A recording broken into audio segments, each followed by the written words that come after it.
The Comanche teepee wasn't just a tent, it was basically the world's first climate-controlled mobile home, and honestly, it put modern camping gear to shame. These portable shelters used buffalo hides stretched over wooden poles, creating something that worked better than most expensive outdoor equipment today. The genius was in the details. Buffalo hide?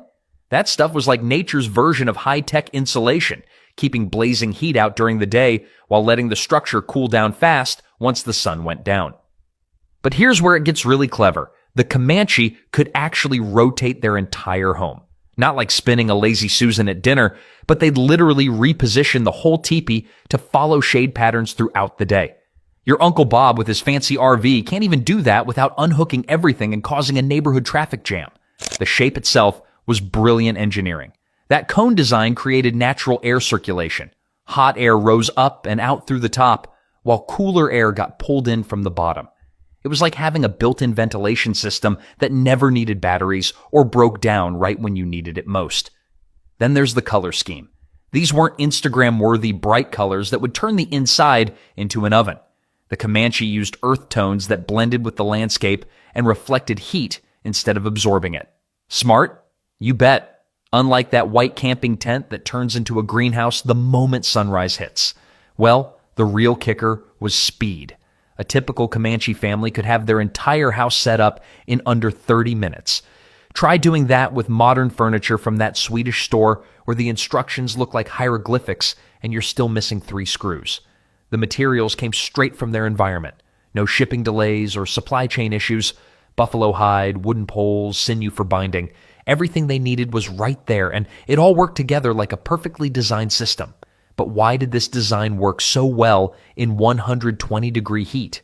The secret wasn't just in staying cool, it was about adapting to temperature swings that would make a thermometer dizzy. During scorching afternoons, the teepee became a heat shield.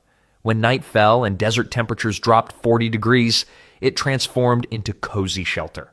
Makes you wonder how they managed the tricky part, though, actually getting quality sleep when the ground itself felt like a giant heating pad. The Comanche didn't just rely on clever shelter designs, they turned the entire desert into their personal cooling system. And trust me, they were way ahead of their time. Here's where it gets fascinating. They'd soak wool blankets in whatever water they could find, then drape them over themselves or hang them in their teepees. As the water evaporated, it pulled heat away from their bodies. Sound familiar? That's basically how your swamp cooler works, except they figured this out centuries before anyone thought to plug something into a wall. But wait, there's more. The Comanche had an eagle eye for reading the landscape. They knew that rocky outcroppings and mesa formations created natural wind tunnels. During the scorching afternoon hours, when even lizards were looking for shade, they'd position themselves in these geological air conditioners. Smart, right? Then there's the underground trick that'll blow your mind. They discovered that digging just a few feet down revealed significantly cooler earth. Not quite basement cool, but when you're dealing with surface temperatures that could fry an egg, every degree counts.